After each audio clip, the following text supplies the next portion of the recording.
온전한 성도란 어떠한 사람을 의미하는 것이겠습니까?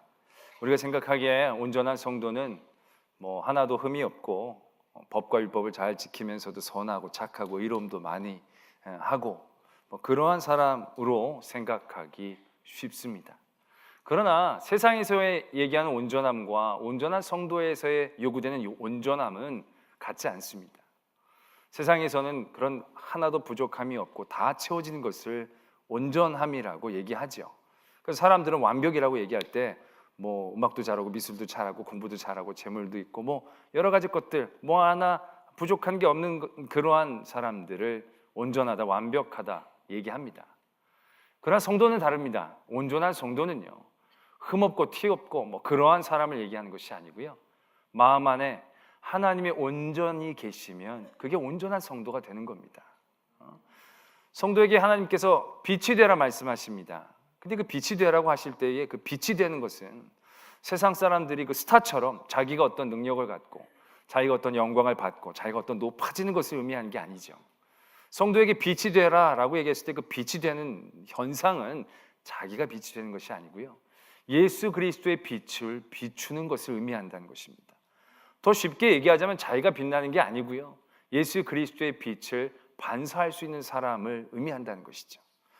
선한 성도는요, 착한 성도를 얘기하는 게 아닙니다. 선한 성도는요, 선하신 하나님의 선하심을 나타내는 성도가 선하고 착한 성도입니다. 자기가 착하고 자기가 선한 게 그게 선하고 착한 성도가 아니라는 얘기죠.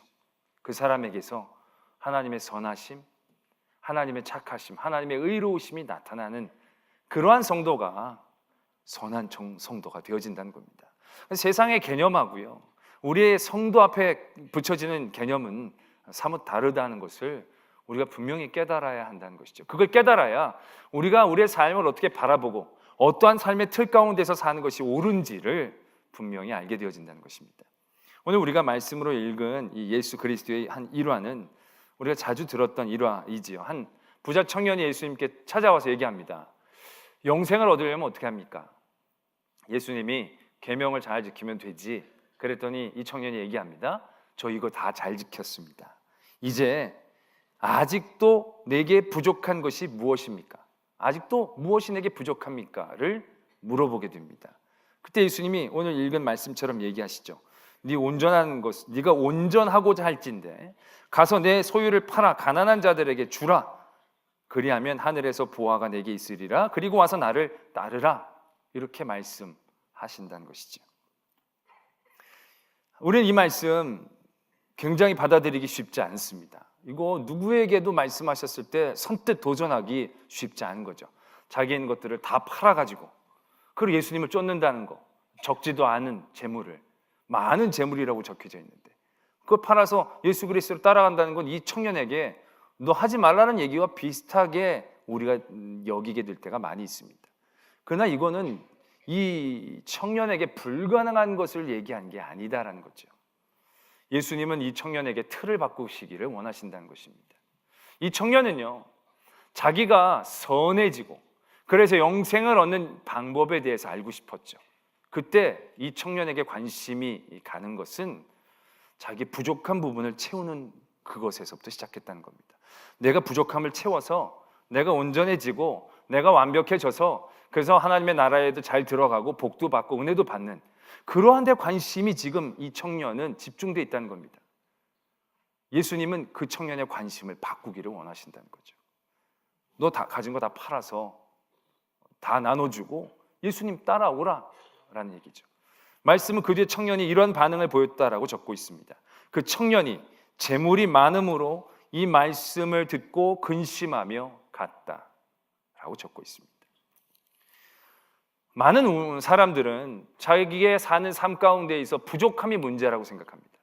부족함이 고난이고 부족함이 문제이고 부족함이 어려움이고 부족함이 하나님 앞에 나아가는 방해가 되어지는 거고 부족함이 하나님 앞에 영광을 돌리는데 큰 장애가 되어진다라고 생각하게 되어집니다. 그러나 오늘 예수님과 청년의 대화를 통하여 우리는 새로운 사실을 깨닫게 됩니다.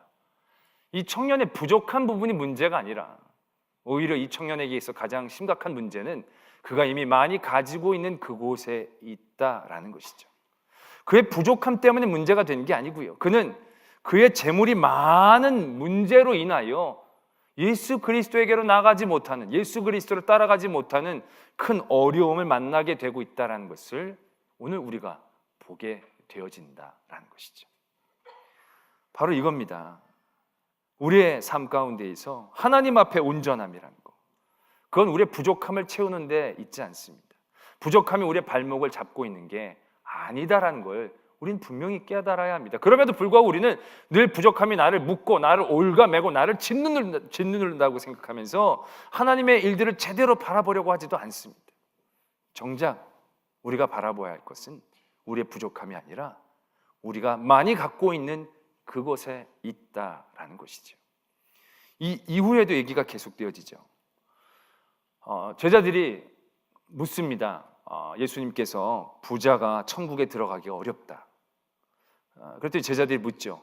아니 그러면 어떡합니까? 부자가 천국에 들어가는 게 낙타가 바늘길을 통과하는 것보다 더 어렵다고 예수님이 말씀하셨을 때, 그러면 어떻게 해야 천국에 갈 수 있습니까?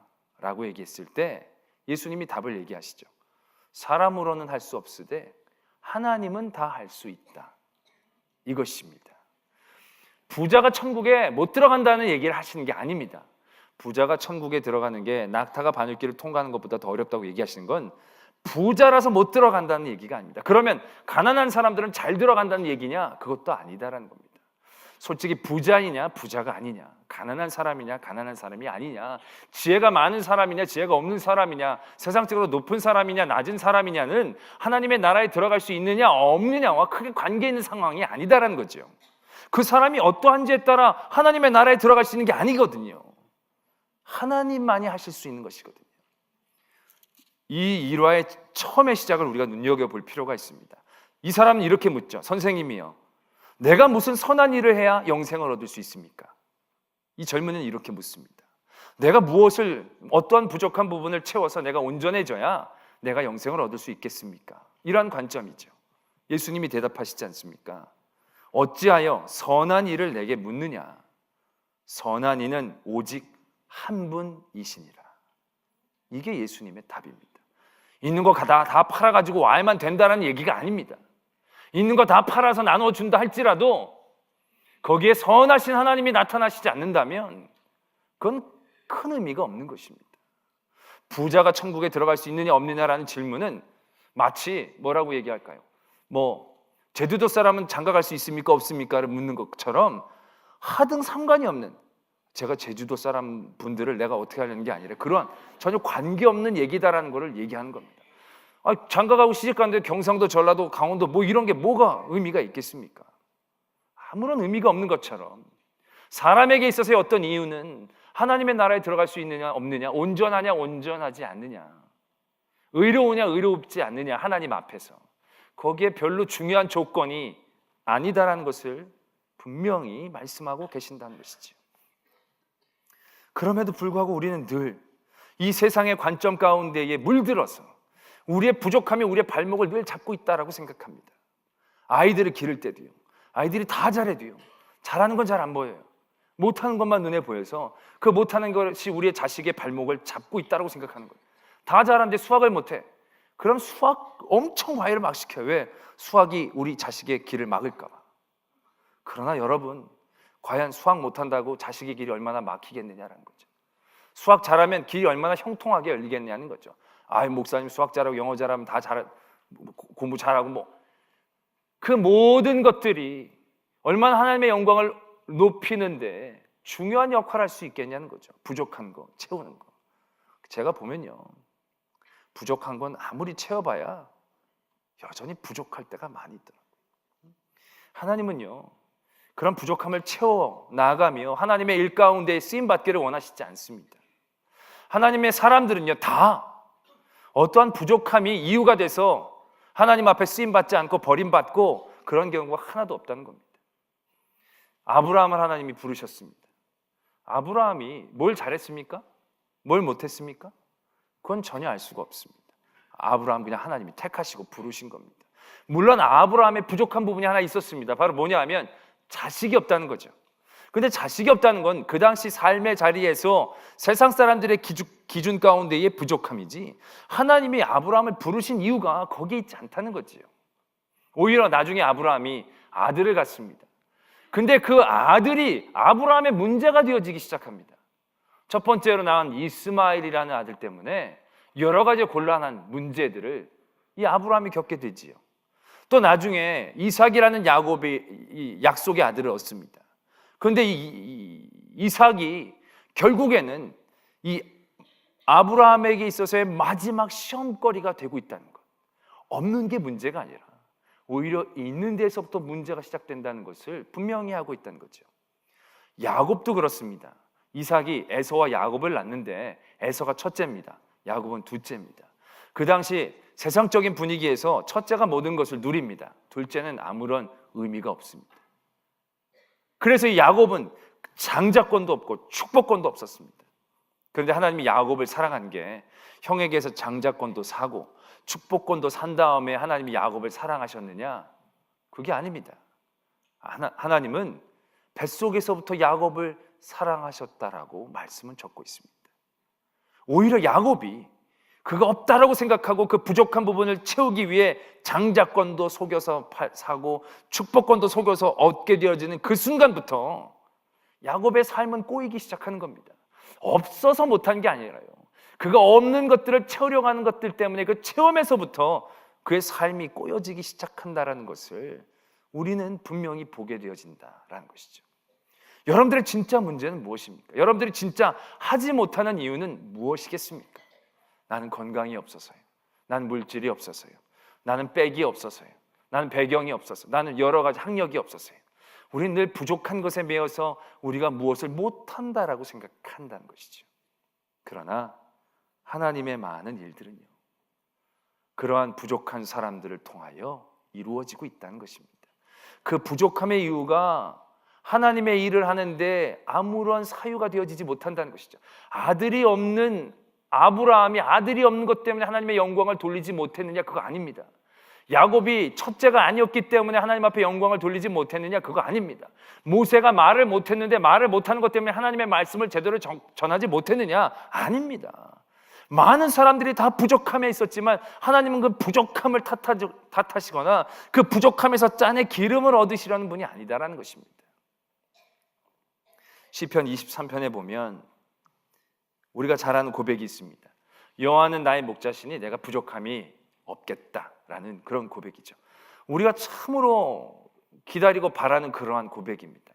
그러한 고백이 우리들의 삶 가운데 괴리감을 느끼게 할 때가 많이 있습니다. 왜 난 여호와가 목자인데도 부족함이 이렇게 많은가라는 거죠. 그래서 우리는 늘 다윗이니까, 다윗은 복도 많지, 여호와가 목자도 되시고 부족함도 없이 채워주시고. 그러나 여러분, 23편 안에서도요, 얼마나 많은 부족함들을 바라보는지 모릅니다. 우리들의 관점에서 보면 말씀이 이어지지 않습니까? 내가 사망의 음침한 골짜기를 다닐지라도. 그 사람에게 음침한 골짜기를 다닐 때가 있다는 건 이미 우리가 생각하기엔 부족한 삶입니다. 고난과 어려움이 있다라는 거죠. 우리가 부족함이 없다는 거 생각하는 건 그냥 푸른 초장, 잔잔한 물가 옆에 있는 게 부족함이 없는 거지요. 사망의 음침한 골짜기가 없어야 되는 겁니다. 그러나 시편의 기자는 그걸 고백합니다. 내 원수의 목전에서 상을 베푸시고. 부족함이 없다라고 고백하려면 원수가 없어야 되죠. 모두가 내 친구고 나를 도와주는 사람이어야지. 원수가 있다는 것만으로도 우리가 얼마나 삶이 괴롭고 어려워집니까? 부족함이 있는 삶이 맞지요. 시편의 기자는 그러한 삶의 문제들이 그에게 있었음을 분명히 고백합니다. 실제적으로도 다윗의 삶은 그렇게 평탄한 삶이 아니었습니다. 그러나 다윗은 고백합니다. 여호와가 나의 목자이니 내게 부족함이 없다는 것이죠. 어떻게 그럴 수 있었겠느냐는 거죠. 이 시편의 기자는 그의 부족함에 매이지 않았습니다. 그가 사망의 음침한 골짜기로 가는 그 상황에 매여서 이게 뭐냐? 원수가 있다는 것 때문에 이게 어떻게 된 일입니까? 라고 항변하지 않는다는 거죠.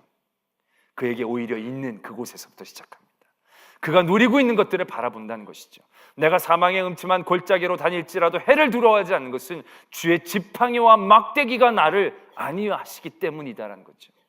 여호와가 나의 목자시니 내게 부족함이 없다라는 게 아니고요, 여호와가 나의 목자시니 내게 부족함이 없다라는 겁니다. 무슨 뜻인지 아시겠지요? 이 사람이 우리가 생각하는 그런 부족함도 하나도 없는 삶을 산 게 아니다라는 겁니다. 없는 것 때문에 못하는 것이 아니고 있는데 안 하는 것 때문에 문제가 된다는 것을 이 시편의 기자는 분명히 알았다는 거죠. 지팡이와 막대기가 있는데 이걸 사용하지 않고 사망의 골짜기만 피해가려고 한다는 겁니다. 원수 앞에 상을 베푸시는 하나님이 나에게 있음을 보지 못하고 원수만 무서워 도망가고 한탄하고 원망하는 우리들의 모습들을 우리들은 분명히 봐야 한다는 것이죠. 바로 그것입니다. 하나님은 없는 것으로 탓하시거나 없는 것으로 사용하시지 않습니다. 하나님은 우리에게 있는 것에서부터 도전하기를 원하십니다. 오늘 이 청년에게 예수님이 원하시는 건 그겁니다. 재산을 다 팔아 바치라가 아니라 없고 부족한 것에서 네 스스로가 온전해지려고 하지 말고 너의 부족함을 깨닫고 대신 너에게 주신 그것을 어떻게 하나님을 위해 사용할 건지에 대하여 도전해라 라는 것입니다. 하나님의 많은 사람들 다 그러했습니다. 뭐 다 갖추고 제대로 있어서 한 게 아니라요, 그 사람의 있는 것들을 택하여 사용하십니다. 하나님은 99가지 부족한 점이 있다 할지라도 한 가지 하나님의 선하심을 담고 하나님의 은혜와 사랑을 전할 수 있는 그러한 마음이 있고 그러한 힘이 있고 그러한 작정함이 있다면 하나님은 그 한 가지를 기다려 주신다는 거죠.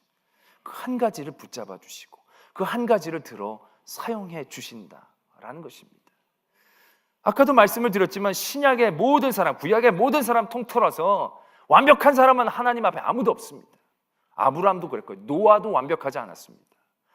하나님이 욥을 칭찬해 주셨지만 욥기서를 읽어보면 욥도 그렇게 하나님 앞에 온전하고 완벽한 모습이 아니었습니다. 예수님의 12제자는 말할 것도 없죠.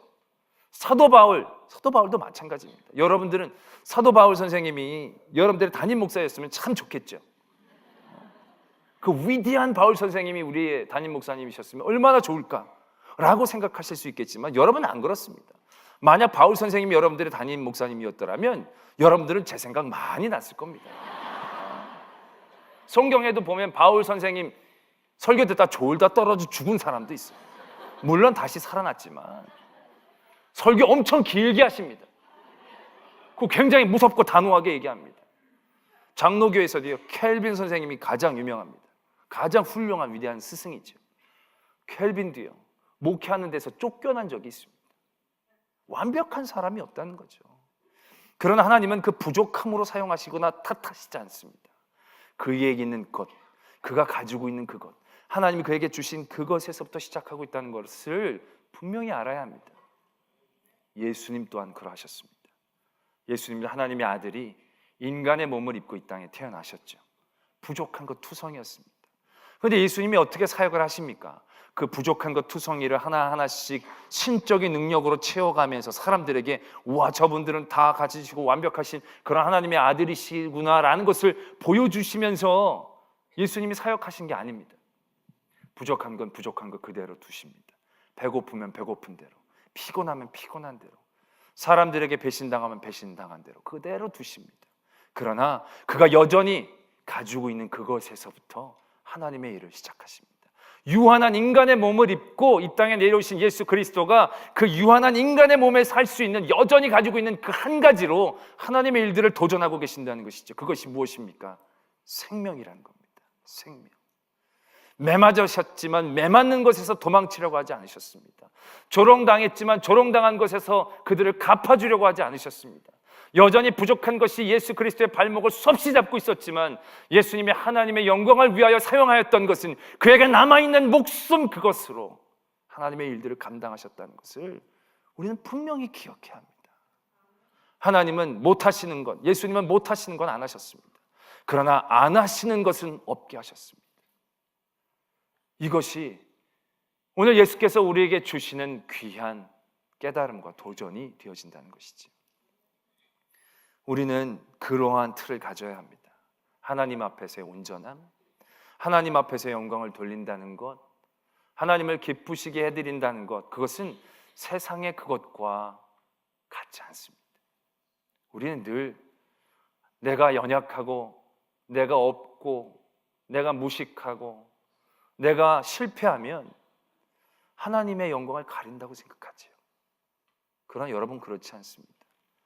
여러분들이 배고프다고 하나님의 영광은 가려지지 않습니다. 여러분들이 가난한 것 때문에 하나님의 영광 가려지는 거 아닙니다. 여러분들이 아프다고 하나님의 영광이 가려지지 않습니다.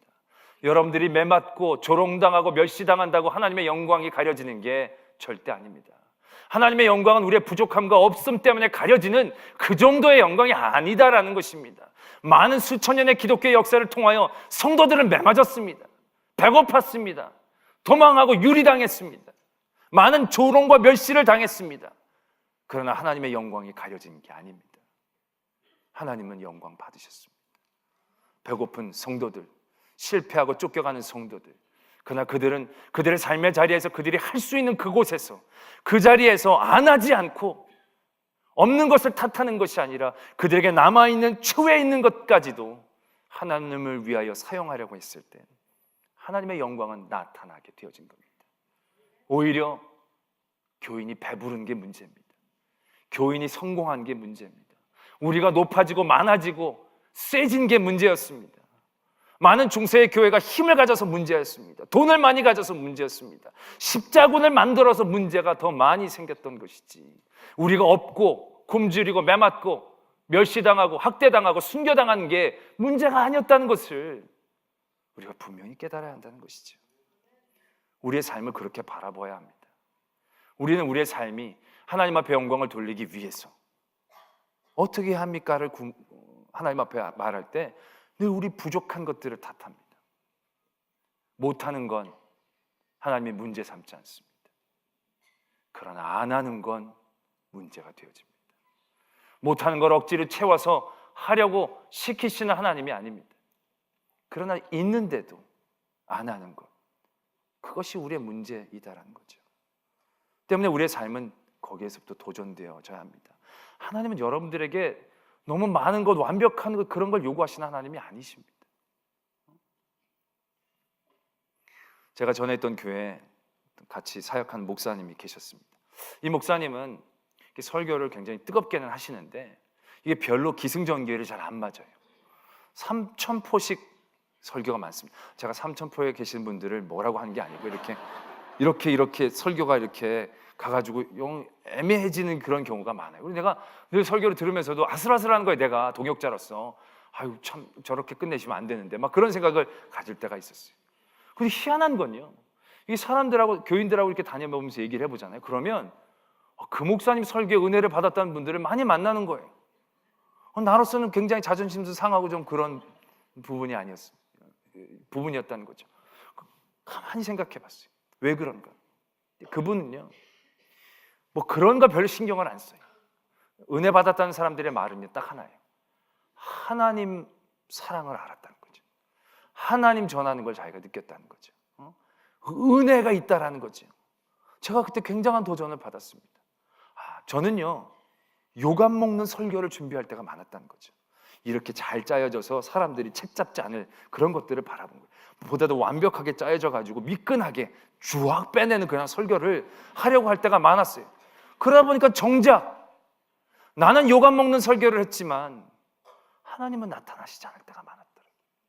예수 그리스도를 전하지 않고 지나갈 때가 많이 있었더라고요. 내가 정말로 지나야 될 거는, 내가 욕먹는 건 중요하지 않아요. 내가 무식하다고 얘기하는 건, 듣는 건 중요하지 않는데, 내가 뭐 기승전결이 잘 맞고 비논리적이라고 욕먹는 건 중요하지 않아요. 그러나 하나님을 전하지 못한다면 아무 소용이 없는 게 목사이다라는 거죠. 그건 저뿐만이 아닙니다.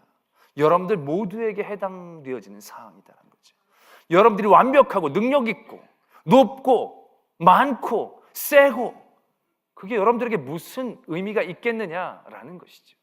오히려 그 자리에서 하나님을 섬기고 하나님을 위한 일들 가운데에 힘쓰고 애쓰지 않으면 여러분들이 높고 세고 많고 하는 그 모든 것들은 이 청년처럼 여러분들에게 올무가 될 겁니다. 진정한 문제는 여러분들이 없음이 아니라 거기에서부터 시작되어질 것이다라는 것을 저는 분명히 말씀을 드릴 수 있습니다.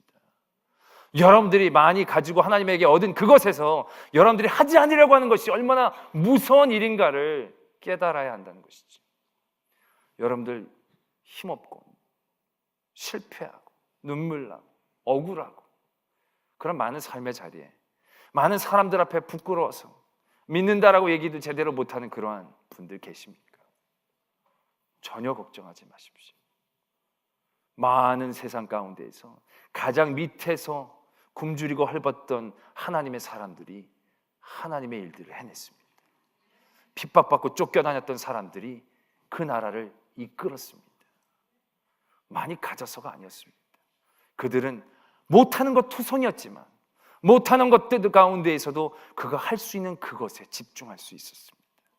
그러한 사람들이 여호와가 나의 목자이기에 부족함이 없다라는 고백을 할 수 있는 그러한 성도가 되어진다라는 것입니다. 할렐루야. 세상의 많은 삶의 가치관들, 모습들이 우리를 정신없이 흔듭니다. 그리고 우리의 부족함에 늘 매이고 조바심 내고 두려워하게 만듭니다. 그럴 때마다 늘 깨어있기를 바랍니다. 부족한 게 문제가 아니고 많은 게 문제입니다. 못하는 건 하나님이 원하시지 않습니다. 그러나 안 하는 건 우리가 경계해야 합니다. 우리의 삶에서 안 하게 되어지려고 하는 우리의 마음을 깨닫고 부족함에 핑계대지 마시고 할 수 있는 그 모든 것에서부터 우리가 도전한다면 놀라운 하나님의 역사가 우리의 삶을 통하여 이루어질 줄로 믿습니다. 기도하겠습니다.